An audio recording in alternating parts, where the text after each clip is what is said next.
on this episode of Common Denominator. I mean, I think it's a story that you tell yourself. If you tell yourself this divorce is terrible and it's like a death, then it's going to be terrible and feel like a death. But if you tell yourself, wow, I am empowered enough to know what works for me and what doesn't, and now I have this opportunity to create a life I love, then you're reframing the narrative. This is Common Denominator, straight-up conversations with Moshe Popak. Relying on critical thinking and open-spirited debate, we invite you to find common ground on everyday issues and encourage you to be bold, to be optimistic, and to take action. To learn more, head to moshepopak.com, and we'd be so grateful if you'd like, share, and subscribe to the show. Now, here's your host, Moshe Popak. Hi, and welcome to the show. This week, finding common ground on divorce and co-parenting. My guest is Michelle Dempsey-Multack, a certified co-parenting specialist and the author of the new book, Moms Moving On. Divorce can feel overwhelming and hopeless, especially when children are involved. But, according to Michelle, that doesn't have to be the case. In fact, it's often the opposite. Michelle, welcome to Common Denominator. Thank you so much for joining us. Thank you for having me. So, Michelle, why do you think divorce is sometimes the best solution for the parents and the kids? Every divorce and every marriage has its own unique and complicated issues, but I think what it boils down to is if you have two people who have grown apart and cannot find their way back together, or one person who has just decided this isn't the marriage for them, or you've done enough soul searching to realize that you've committed yourself to the wrong person, then it's always the right decision. Like I have never believed that, you can't make a change just because it violates society's standards of like what the norm is. And so maybe that's why I have become this disruptor in the divorce world. But it's really unfair to take, somebody and in one stage of their lives and then expect them to grow through each stage without having a change of heart. So you're allowed that change, and I'm not a proponent for divorce at all, but I am a proponent for leaving if you have to and finding the life that you deserve. So I want to go to a stat that I saw. Out of 127 million households in the U.S., so it's not, you were saying it's the commonality, but out of 127 million households, the typical 50 years ago, the narrative, it would be 60% was husband, wife, child. Mm-hmm. Today, it's only 18%. So the narrative of let's get married for life seems to have changed. And also the narrative of let's get married has changed. Like I know many couples who are partners and they're together, but they don't formally get married for one reason or another. I think families look a lot different now than they looked 50 years ago. And thank God, because the world has changed. I wrote in my new book, I have statistics about the amount of co-parented children and single moms. And, I know married people who live in two separate homes to preserve their sanity and stay married. And Sure. things just look differently now than they do then because we have so many more options available to us now than we did then. Wait. So you're saying that married people sleep in different houses? Because I actually did see something where they're making two suites in the same home. Oh, yeah. But I've never heard that married couples actually have two different homes. I know of a couple who one lives in the marital home, the other got an apartment on the beach, and they spend their nights and weekends together, but then they're separate when they want to be, and they've been married like 40 years. Listen, it's not traditional. And then of course, not for nothing, when my husband falls asleep on the couch, like I have a much better night's sleep when I sleep on myself. So I totally understand why they slept in separate beds back in the day, but I hear that a lot. And I think it really just comes down to knowing who you are as a couple and what you need versus like, oh, but like if we sleep in separate beds, is that bad? Like, who cares? You're still a partnership. You're still like going through life together. You know, it's not all a one size fits all. At least have like two different sinks in your bathroom. That saves a lot of drama. Yeah. How do we reframe. I always like the concept of reframing. How do we reframe that? It's not just a stigma and an emotional tolling. The concept of getting divorced. What would be kind of tools to reframe that? I mean, I think it's a story that you tell yourself. If you tell yourself this divorce is terrible and it's like a death, then it's going to be terrible and feel like a death. But if you tell yourself, wow, I am empowered enough to know what works for me and what doesn't, and now I have this opportunity to create a life I love, then you're reframing the narrative and you're kind of shifting the perspective of divorce on its head, that it's this terrible, sad thing. Maybe for one of the two people, or maybe for neither of the two people. Maybe it's what both people need to be able to thrive and live healthy lives. How do we basically uh, deal with the family dynamic when we're going through divorce? What is practical tools? So let's say a husband and wife decide they're going to get divorced. What's kind of a practical tools that if there's children involved? What are Yeah. kind of steps that we can use? So something that makes me so sad is when there are children involved and the divorce is high conflict or there's a lot of animosity, and then the families turn on their daughter or son-in-law. For me, like, that's it's so unfair to the children, right? Because just because the two parents decided not to live together doesn't mean that the grandparents are any less important or shouldn't still hold a special place in their lives. And it's up to the adults in the situation to reach out and say, hey, ex-mother-in-law, even if you never really liked her much, it's important to me that Susie still has her grandma in her life. And I just want you to know that you're still going to be respected and viewed in such a way. I don't necessarily think it has to be this like dissolving of all sorts of family ties and relationships. You are uncoupling, but you don't have to completely throw everyone in your circles away. But that comes with a sense of emotional maturity too. Like, I have so many clients who will say, my in-laws hate me now and they refuse to come see the kids because they're so mad at me for making this choice. And they're really spiting themselves in that case. It's terrible. And I think, I'm married 17 years, 10 children, definitely been a journey. And I say I'm probably married to the same woman 4 times. And I've said that on my show a couple times. And to your point, I think we journey through and we change and we have to recognize that. But I think people deciding, even going into a marriage, the narrative is we always see it's supposed to be a Disney movie and kind of managing our expectation going in.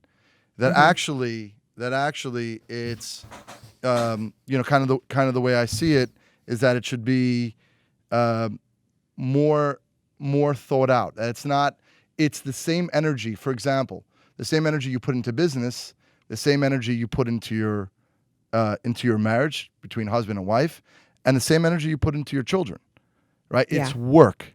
And we shouldn't just be, oh, I got married and everything's going to be, the other person's going to make me happy. Oh, that's the biggest misconception, right? And I think also, I mean, it's different now, but even when I'm in my late 30s, and when I was in my early 20s, I had friends who were starting to get married and settle down. And culturally, I know, that you're married right out of college in a lot of cultures. You don't know yourself. And you're kind of told to like pick the husband that's great on paper, right? Like for me, oh, he's Jewish, he's a lawyer. Great. Like what else do you need? Like that's the total package. And you think like, well, we have these wonderful qualities, right? So like what can go wrong? And you don't take a step back and say, okay, but what are my values and what do I need in a relationship? And despite his good job and his religion, what's going to be there to bring me security, a sense of security, and know that this person has my back and is loyal. And we overlook those things. And these are the things, you learn the hard way. You either get married young and everything's great and you can be emotionally evolved enough to be with the same woman 4 different times, or it drives people away from each other when they start to realize their differences, their deeper differences. It's hard.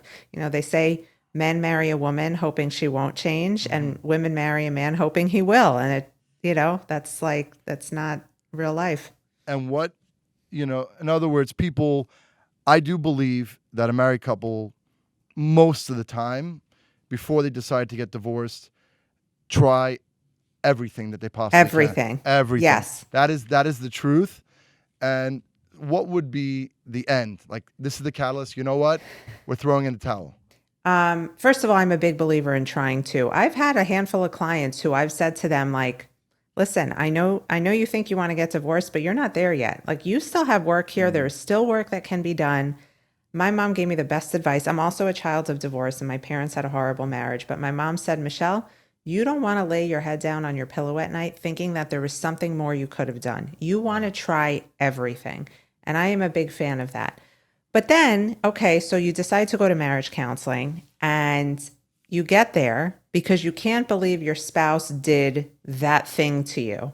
And then you get to marriage counseling and that person is not taking any personal responsibility. Oh, well, that's because, of you. And there's gaslighting and there's this, lack of self-awareness that you're like, what is going on? I think when you are trying so hard to make it work and one person refuses to take responsibility for their role, right? Because it takes two to tango, then you kind of have to take a step back and say, okay, this isn't working. But if you have two people who are committed to loving each other and working through this issue, and I believe marriages can rebound from infidelity, I see it all the time. Sure. It takes two and two people who are willing to do the work. But in a lot of cases, you have someone who is just unable to take personal responsibility, and that's a very difficult person to be married to.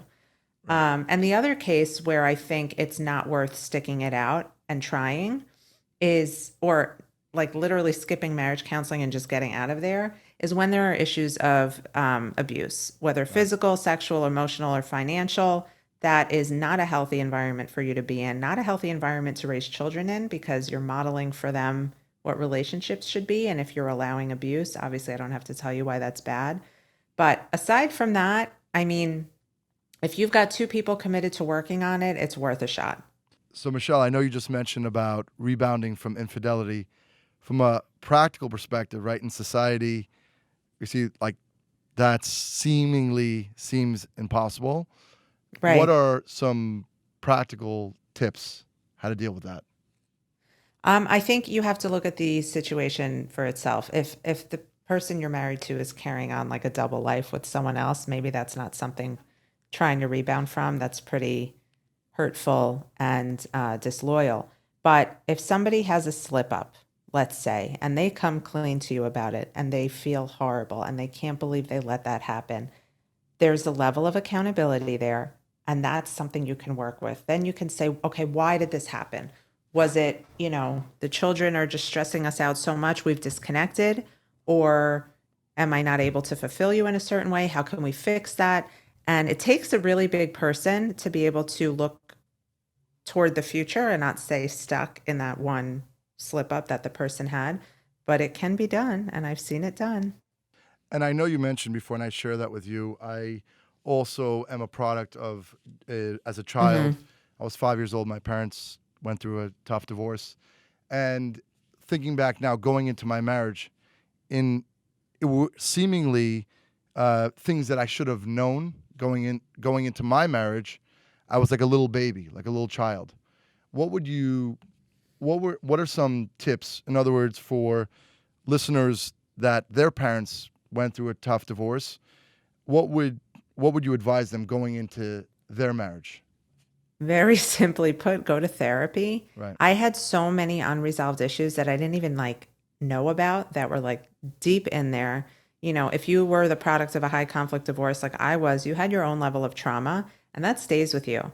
And these core beliefs that you have about yourself and marriage and relationships, that hits you and that sticks with you between the ages of 0 and 5. So if you were in that formative time in your life and there was chaos, it's going to come back to bite you somewhere. And so you have to go to therapy and really get to know yourself, because chances are, if you are the product of divorce, you lean towards more of an anxious attachment style. You want to be with somebody, you want to make them happy, you want them to love you, Correct. you'd rather not be alone. And then you're sort of kind of ignoring your own needs. And then you perpetuate this cycle where somebody's deeply unfulfilled and resentful. So got to go to therapy. You got to know who you are. You got to know what you truly need in relationships. And sort of get behind the idea that what happened in your childhood does not have to be your reality, but it very will be if you don't heal a lot of the stuff you're bringing into the marriage. Yeah, I know. I remember the first bunch of years of my marriage, anytime there would be some sort of even a low-level conflict, in my mind, it was always like, oh, does this mean we're going to get divorced? It was always so, right? So you laugh because Yeah. I assume it resonates with you, right? Oh, yeah, totally. Right? So it was like, but let's talk about strategies on co-parenting. So you Mm-hmm. decide to get divorced and you want to do it amicably, healthy. What are some strategies moving forward on co-parenting? So it's kind of like the antithesis of what you have to do in the divorce process. When you go through the divorce process as adults, you have to depersonalize it, right? You have to take your emotion out of it and treat it like a business transaction. But when it comes to the children, you have to make it really personal and you have to make it about them. And there's a saying in the co-parenting world that you want to put the children at the center of your divorce, but not in the middle. And what that means is taking a step back from everything you think you feel and what's owed to you, and he did this and she did that, and what's going to be best for our kids? Can I sacrifice an extra day or so because I know my child would really love to be with her father? Absolutely, because that's what's best for her. But the problem is that when you're so emotional at the end of a marriage, you can't, it's hard to do that. So my advice is always like, just because you've separated, it doesn't mean there's a rush to getting divorced. If you rush the process and you make those decisions emotionally, you're not going to be making the best decisions from the co-parenting mindset. You're going to be making emotionally fueled decisions, and that's never good. Take some time, play around with your co-parenting schedules, see what works, see what the kids are responding to, see what feels comfortable for them, not for you. Don't look at this as like, oh, I don't want to go 3 days without seeing my child, when 3 days is a more consistent time than every other day with each parent. Take your time, see what works for your family. It's not a one size fits all model.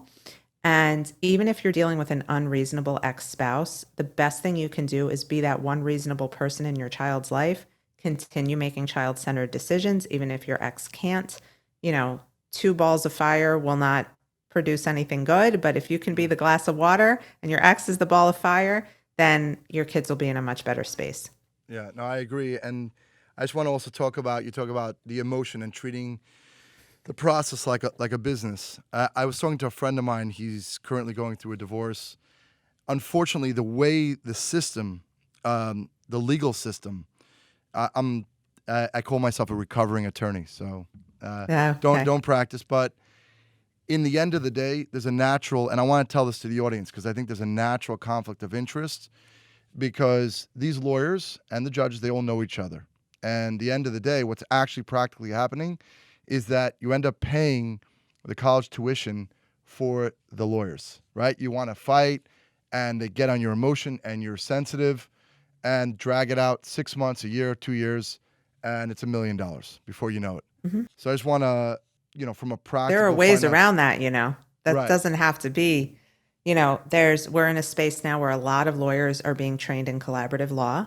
And if you can find an attorney who maybe you don't want to have a collaborative divorce, but someone who understands how to proceed with the divorce in a collaborative way, you're less likely to find yourself in litigation. The biggest misconception is, oh, I'm getting divorced, I need a shark to go after my ex. No, you do not, because that's biting yourself and that's keeping yourself in court for way longer than you need to be there. And that's fighting over every little detail that's just not worth fighting over. You have to really sit down and have your non-negotiables. Okay, this is what I definitely need. These are the things that I'm not willing to fight over because it would be stupid. And here are the things that I don't even care about. And if you find yourself in a situation with an attorney who wants you to fight at every turn, please get a second opinion. Right. It's the most important thing you'll ever do. My wife has a great line. He's like, you've decided at one point in life that you love each other. You end up getting married. It was good, right? Good enough to get married. Why can't you take a few weeks to, be adults and figure it out, right? It's like, yeah. Well, if it were that easy, I know. It's like, this wouldn't be a whole industry. I know, because it's a lot of emotion and it's really tough. I know, and Yeah. so, but also I've seen, single parents where one of the parents just completely not involved.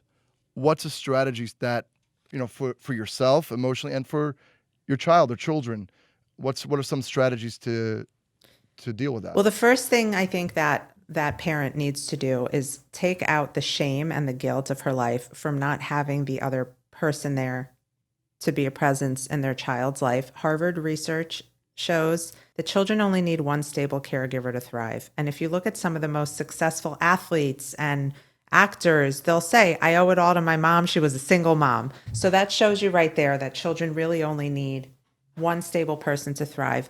But the problem is that when you take on that full load of parenting by yourself, you're definitely not thriving. It's hard. I was a single mom for all of like 2.5 years before I got remarried. And oh my God, and I have one child. It's a lot.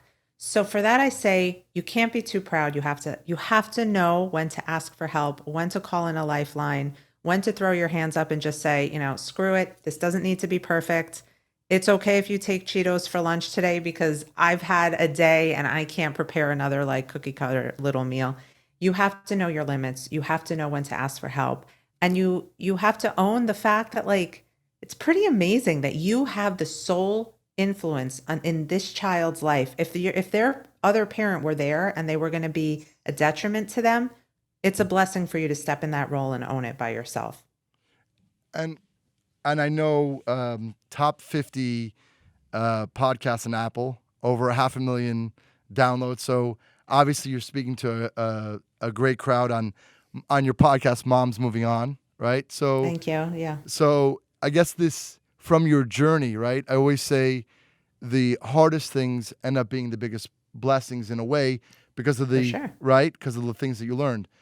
In other words, I guess this is what it seems like. This is what you want to give back on.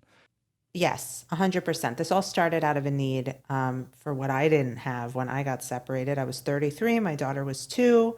I would take her to preschool, and everybody was still pregnant and having babies, and they were happy. And I would go to, I remember it was like Passover 2 months after I got separated, and I'm like alone, and all my cousins are married, and I'm just like there with my daughter, and I remember that feeling of just like, I was happy to be getting divorced, but at the same time, like, God, this is isolating.